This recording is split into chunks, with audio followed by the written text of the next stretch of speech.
Hello, can you hear me? Yeah, great. Okay, so since we got a lot of Ruby people here, I'm going to talk a little bit more about why we would want to do this, and then how to do it. Ruby is a great language for developing applications quickly, but some of the things that make it great make it have problems when it starts to scale. Particularly, it becomes challenging to do applications that keep persistent connections. So one of the reasons to add Elixir to your stack is so that you can do some cool things. Do real-time web applications, chat applications, things like that. We can also improve performance, both from a request time and also from perspective of reducing the cost to host your application. And we can improve the reliability of your application. We can reduce the overall system complexity and can improve maintenance and operations costs.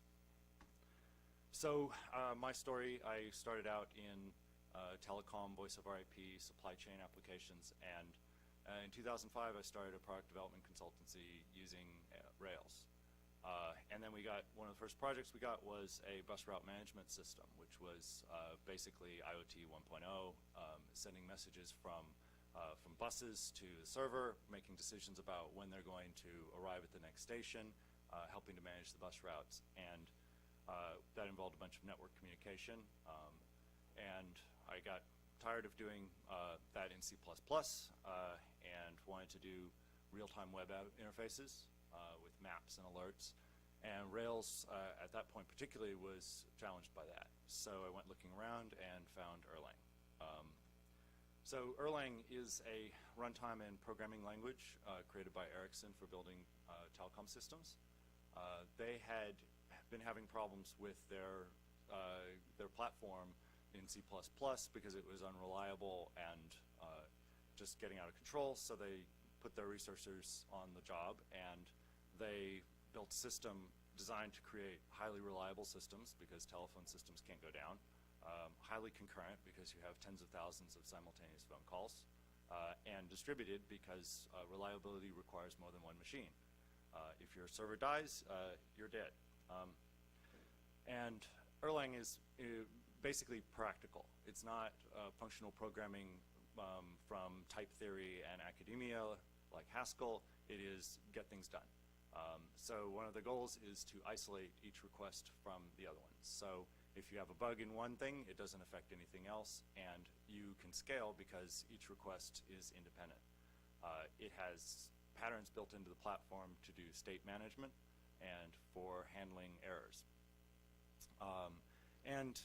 Over the last 30 years, they've built best-of-class system management tools. You can figure out what your system is doing and can manage it.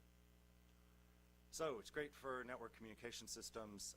We found it was not that great for doing web development because you want to talk HTTP, it's great. You want to do a proper, easy-to-use development stack, it was hard. So we ended up going back to building hybrid apps. So we were building front ends in Rails and back ends in Erlang. And built, over the last 10 years, quite a few interesting apps like that. A lot of custom web chat type applications, real-time auctions, push notification systems. We built ad tech systems that handle a billion requests a day. We do bots, so we're keeping connections between each client with some sort of persistent state.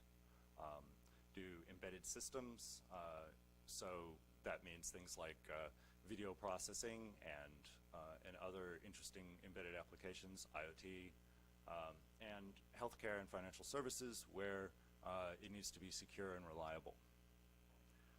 So in 2014, I saw Chris McCord's blog post comparing Rails and Phoenix, and I was stoked. This was awesome. It's the best of both worlds.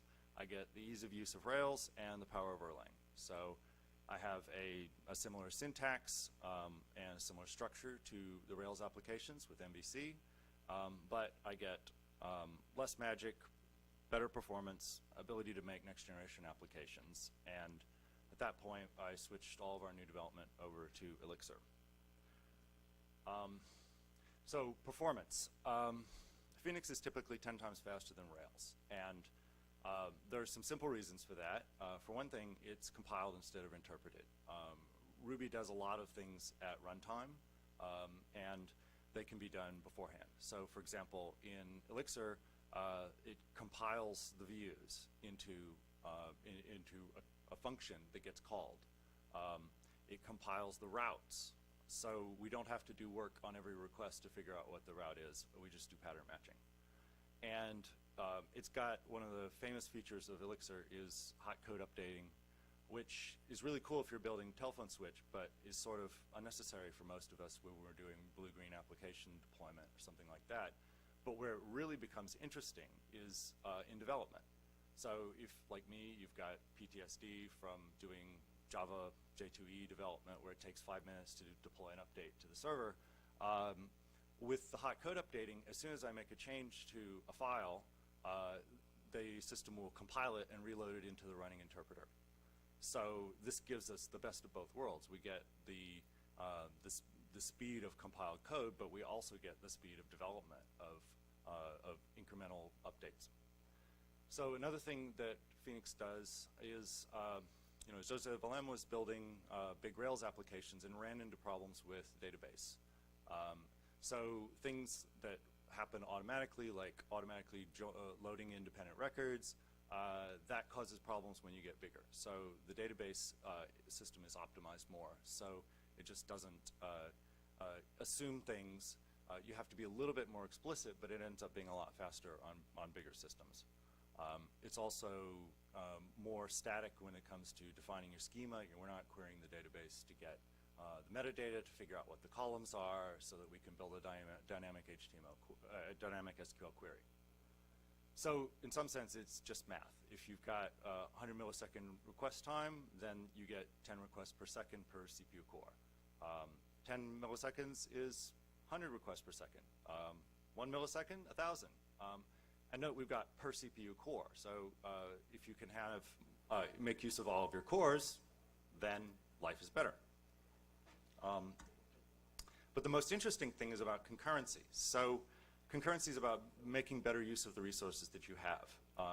If you've got a Rails process that handles one request at a time, each one needs its own RAM. We can't share caches and things like that between our Rails processes. And we end up proxying requests through Rails.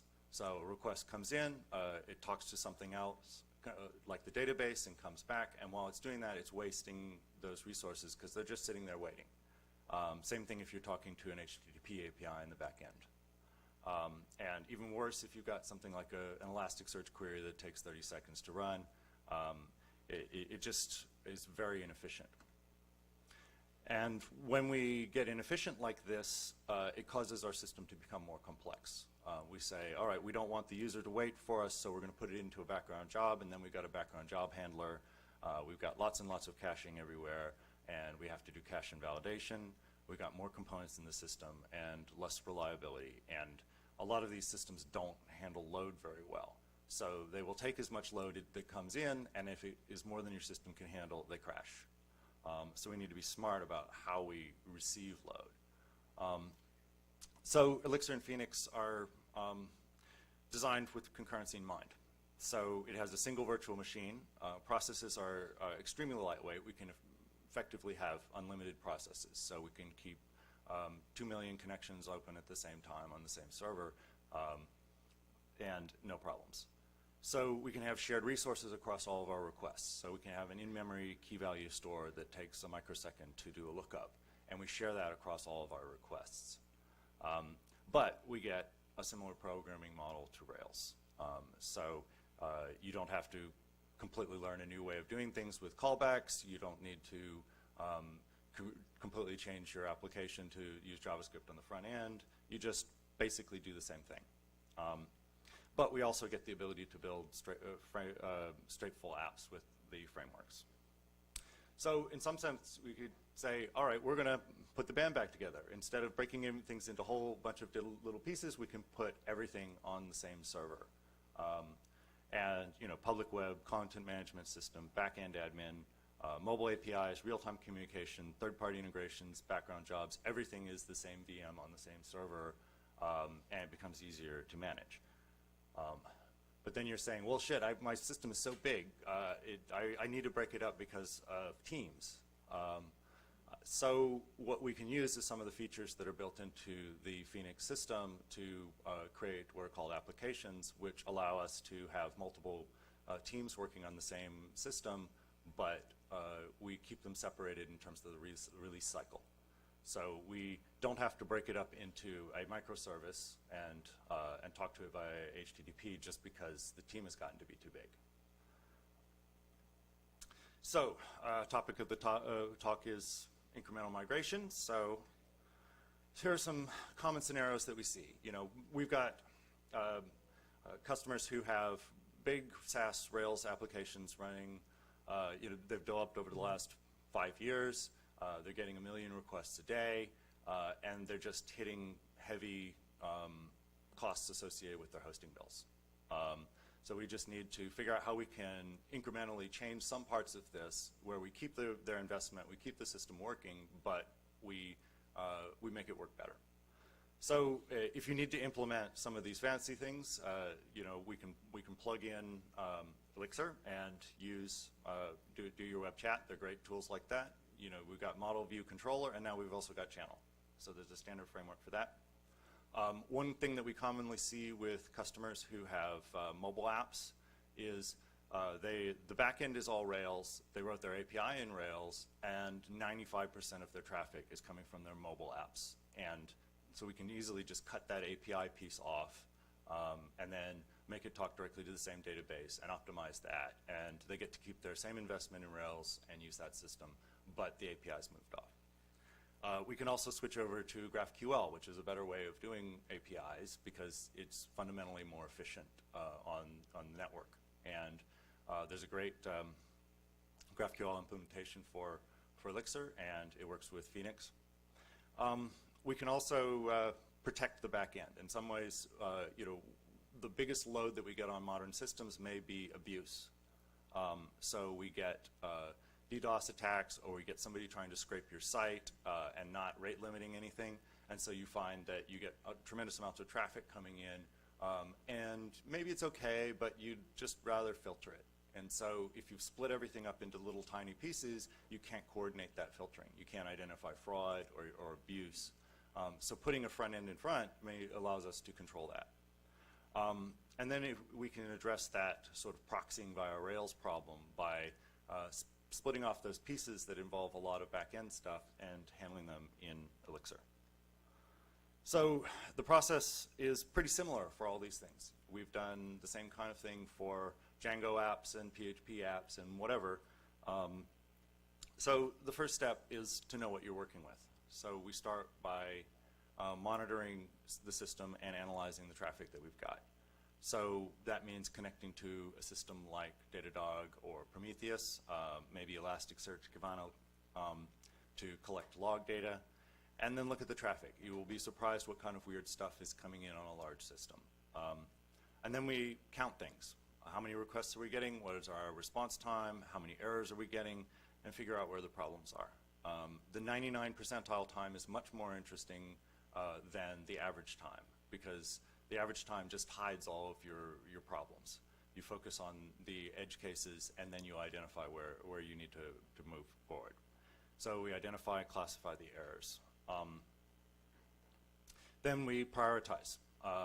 You know, user experience may be the problem. You've got some very, very slow queries, but it could just as well be cost. So if we have some method that takes 150 milliseconds to run and it's running all the time, we focus on that and take the load out of the Rails system. We can look at errors. If we're having unreliable pages, we focus on that. Or we just have pages that are big and complex and they're doing sort of the wrong thing in Rails, and we could pull it out and do it in Elixir easier. So what we need to do is put a proxy in front. Assuming you've got one big app that you want to split up, but it still needs to everything be listening on port 80, we need a proxy in front. You probably already have a proxy. So it could be Nginx running Passenger, Could be HA proxy, AWS load balancer, a caching layer like Varnish. So we can plug logic into there and do the request counting and things like that. But more interesting is to start having a smart proxy. So you can use Elixir and Phoenix as your proxy to connect to your back end and gradually build logic into the front end that that makes things smarter. We can keep state between multiple requests to do load balancing or to do abuse checking, and we do the metrics there. Next step, we will integrate sessions. So what we want is for you to be able to log in on the Rails side and navigate to a page on the Phoenix side, and it looks exactly the same, except maybe runs 10 times faster.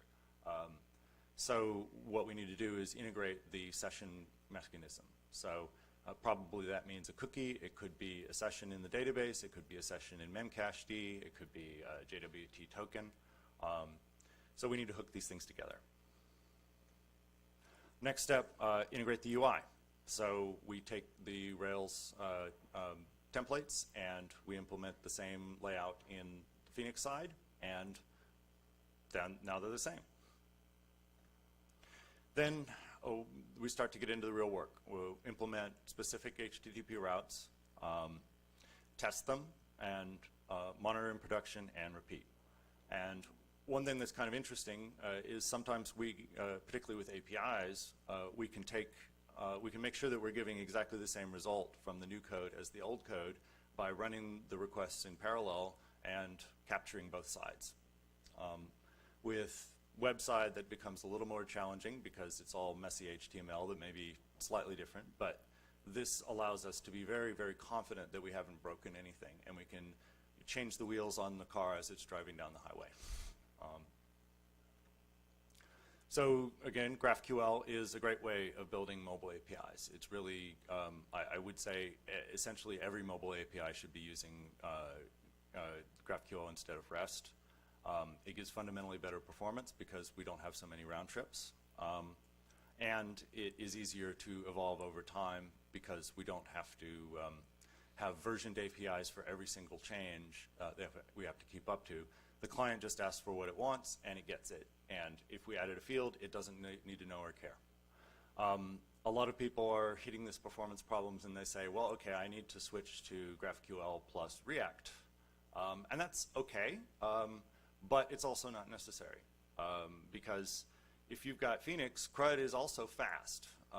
You don't have to switch over to a completely new programming paradigm just because you've got performance problems.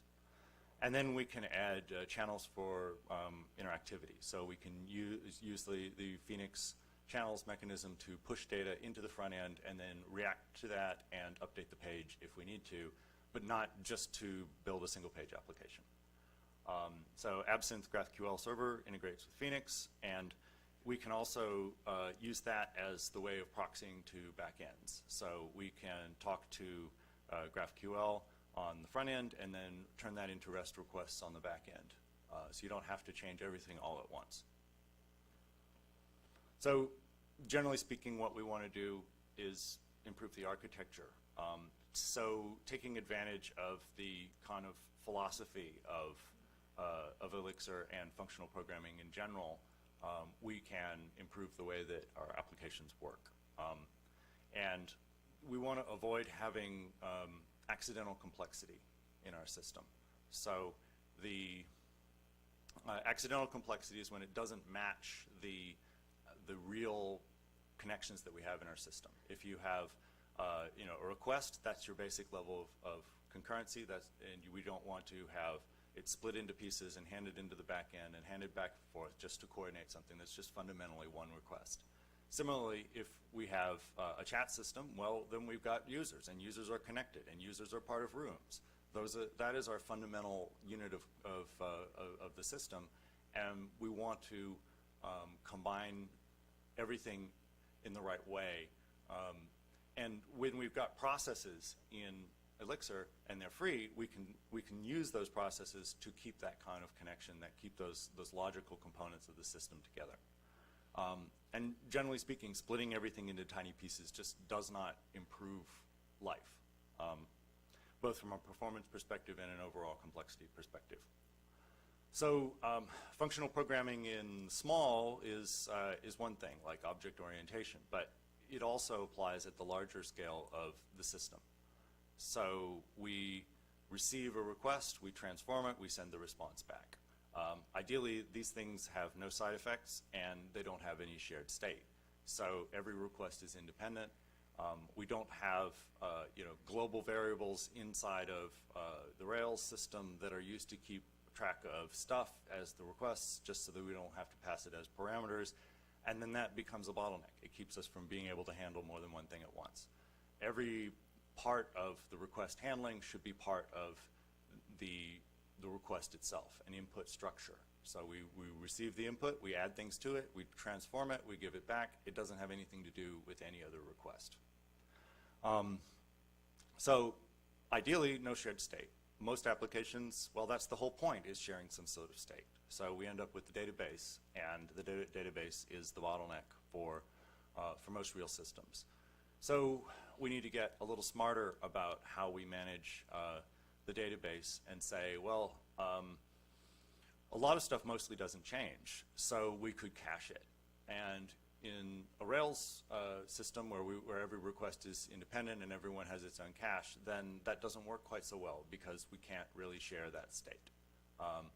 But if everything is run on the same platform, we can keep that state. So we say, all right, the user profile basically never changes, so we should be able to read it, cache it in RAM, and then the process that makes a change to it can publish a change and invalidate the cache. And then we don't need to hit the database quite so much. Now, we also want to try and improve for reliability. Now, Erlang and Elixir have built into their whole structure processes for dealing with errors. Basically comes down to supervising and retrying on error. So the question is like, okay, we've broken up our system into a whole bunch of little microservices that we can make an HTTP call, we get the response, fine. But what happens if we can't get the HTTP response?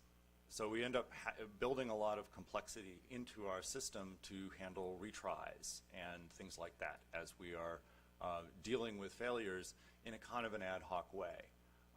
But if we say, we collect some information at the beginning of the request, we try to do something. If it fails, we go back to the beginning and restart. So that's where we start with this approach of saying functional programming. We don't make any side effects changes, therefore we can restart it at the beginning and continue. So that's a fundamental pattern that's built into the Elixir platform, and you can also take it at the next highest level of your application. So you can say, okay, user has clicked the button on the registration. We collect that information that we needed. If we have a problem sending the activation email or something like that, we could go back to the beginning and retry the whole thing. Now, typically, the model that I come from the EDI world is you persist data at organization boundaries. If I receive a message from somebody and I acknowledge it, that means I've put it into some sort of persistent storage and I've taken responsibility for it. In your application, you need to do a certain amount of that. So if it's a user registration, we probably want to save that to the database no matter what. And if it's a chat application where I've made a connection, well, I can throw that away. I don't care. The client will connect again, probably automatically. We'll reestablish the connection. We're fine. So you get away from some of these accidental queuing things that we were doing just because of performance reasons and get into the fundamental queuing things. So one way to look at this is event sourcing, which is a popular way of building applications. And we can say, we keep our state along the way, and then we can figure out what has changed and go back and figure out how to continue the process. And we want to reject traffic at the edge. In other words, the earlier we can get rid of DDoS attacks and scraping and things like that, that's when we do it. So we protect our Rails application from having to deal with crap. So what does a hosting architecture look like if your platform is really great at concurrency. It maybe looks a little bit different from cloud. We do a lot of cloud stuff, and sometimes I wonder if we're being scammed. Cloud providers want you to use the cloud, but if we choose dedicated hardware, actually, hey, that's a whole lot cheaper. I can get a dedicated server with 2 hex-core CPUs, 24 hyperthreads, 32 gigs of RAM, 10 terabytes of transfer for $100 a month, and I can push thousands of requests per second through that machine. What does that compare to your AWS bill? You could be paying thousands of dollars, and by cutting everything up into little tiny pieces, you basically reduce the overall efficiency of the system and cost yourself a lot of money. So yeah, bare metal is boring, but it's also really cheap. Well, maybe we didn't want to just run one server and put all of our eggs in one basket, but we can run 2 front-end servers and 2 back-end servers for $400 a month, and we needed 2 data centers, so well, that'd be $800 a month. I bet that's cheaper than a lot of these Rails applications that you're running right now. And I don't know if you can see this. This is one of the machines in the ad tech system. Just cranking away. It's nice to see top. It's nice to see top where you've got a process that's using 500% of the CPU. And of course, we could break things up into little tiny pieces again and put them into Docker images, every one of which has no shared state and just basically is more and more inefficient. So Docker is great for certain things.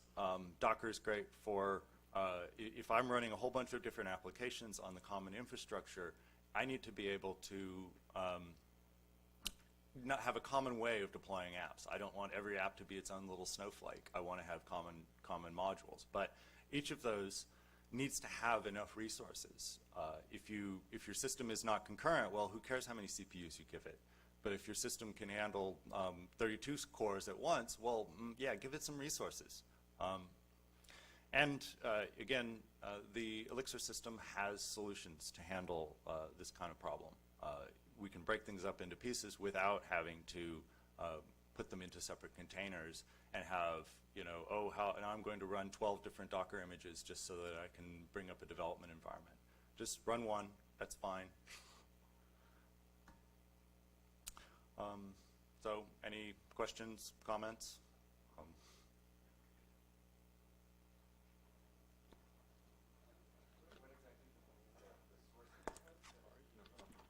Event sourcing, that's, what is it, CQRS?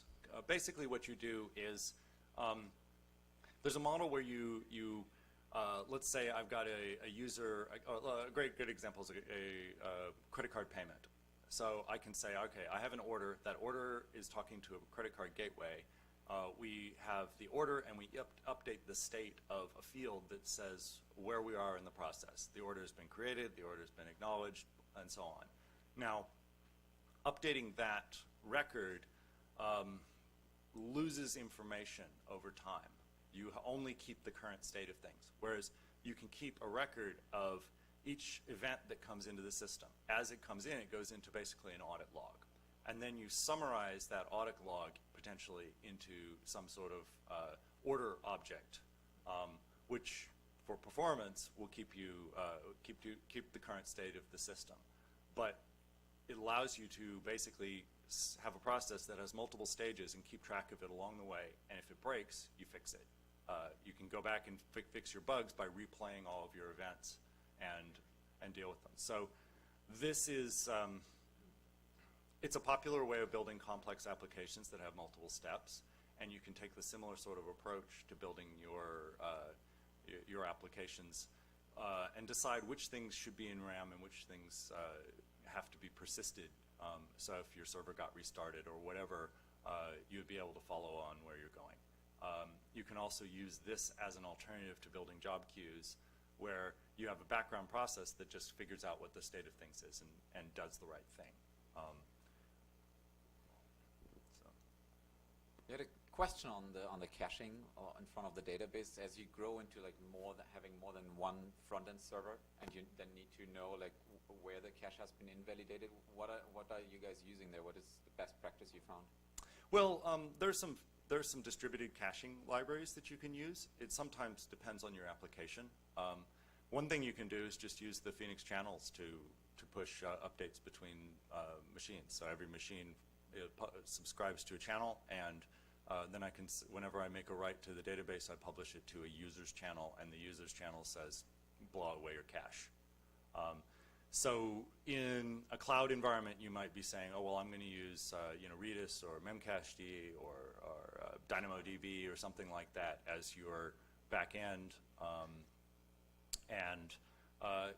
You can also just get by pretty well with Elixir just caching on a per server basis, because it's just all about efficiency. If I can make that request and keep it for quite a long time because my system is all in one unit, then I don't really care about that extra layer of complexity. I don't need to spend a millisecond talking to Elasticache when I could just keep it in my own system. So you need less coordination between your caching, between all of your systems, if your fundamental system is faster. And then you can just take that data and put it into a channel when the rare changes happen. You can also do things like sharding and so on, so you keep certain users on certain servers and things like that as a way of scaling your database. Yeah, I was curious specifically for Elixir, like because of all the many options, which ones you're using, and are you using the native clustering features, or are you usually like, do you have a best practice that you advise when you are? It's somewhat application specific. I mean, in some cases we're using React Core. So for example, if we're doing our own bidding on advertising, we will keep a capacity, and we will use that to say, all right, for this campaign we're going to buy $100 a day maximum of stuff, and we want to do that across a distributed set of servers, and so we need to publish that stuff in reasonable real time. Other applications, we use Kafka. So for fraud management, for example, we would potentially have a separate process that looks for strange stuff as a separate backend Kafka thing, and then publishes those updates to say, hey, this IP, just block it everywhere. So it sort of depends on the scale of your system and how real time everything needs to be. In most cases, you don't have to be super real time with this sort of thing. I mean, the worst case is you had to go get something out of cache again, or that something was cached for a little bit longer than maybe it should have been, but it's typically on the order of seconds and doesn't make that much difference. So it's the kind of eventual consistency model rather than completely synchronous. Though the Erlang platform does give you tools to do completely synchronous if that's what you really need to do. In that case, you'd probably be running a gen server or something like that. But those things end up being bottlenecks for the system. So while gen server is wonderful, I'll sometimes joke that gen server is a code smell. So if you're an object-oriented programmer transitioning over to Erlang or Elixir, you start to say, oh, well, gen servers are objects, and I like objects, so I will do an object-oriented model of my system, and that involves having a whole bunch of processes. And the answer is no, because that doesn't really match the natural concurrency of your system. It's a request is a process, but your users are not processes usually. Any other questions?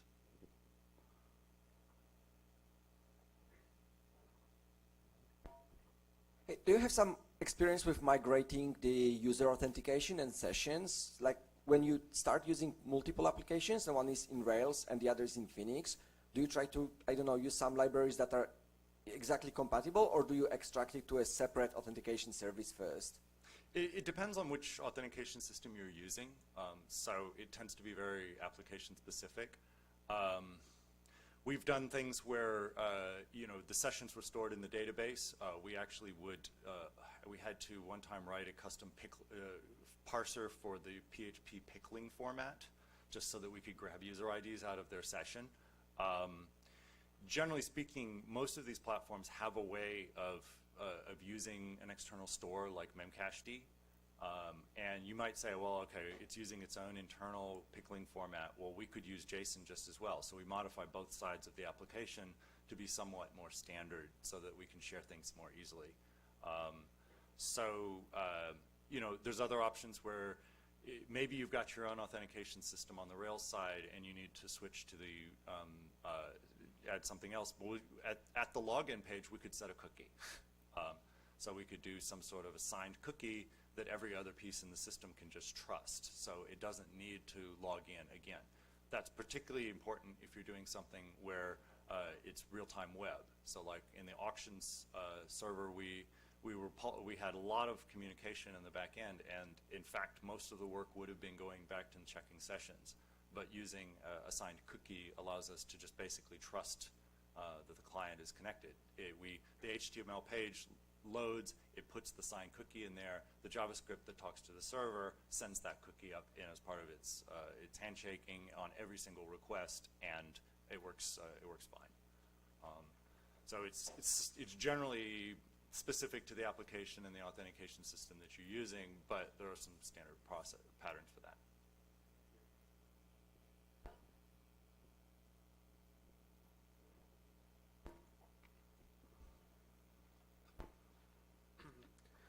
I think one of the most difficult things is, say you have a system written in Ruby on Rails. It's quite stable, I would say. But with Elixir still coming out, still new, a lot of people actually don't know what it is and don't know the history.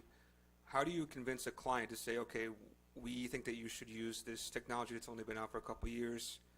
Not many people actually use it, but it should solve all your problems, and you could talk about all this kind of stuff, because I think there's a thing where people are saying, oh, well, I'm more worried about can I find people to take over the work in case you leave, rather than, you know, does it actually solve my problems? Yeah, I think it's, in some sense, it's a question of does the problem really exist? I mean, you know, this is a tool, it solves this kind of problem. I've addressed this from some sort of high-level patterns, and it's like, well, okay, we have this problem, we can solve this thing at the proxy layer. Are we going to do this by writing an Nginx, you know, extension, or are we going to use Elixir for this? You know, I think, I mean, Erlang's been around for 30 years. It's extremely stable. It's not going away.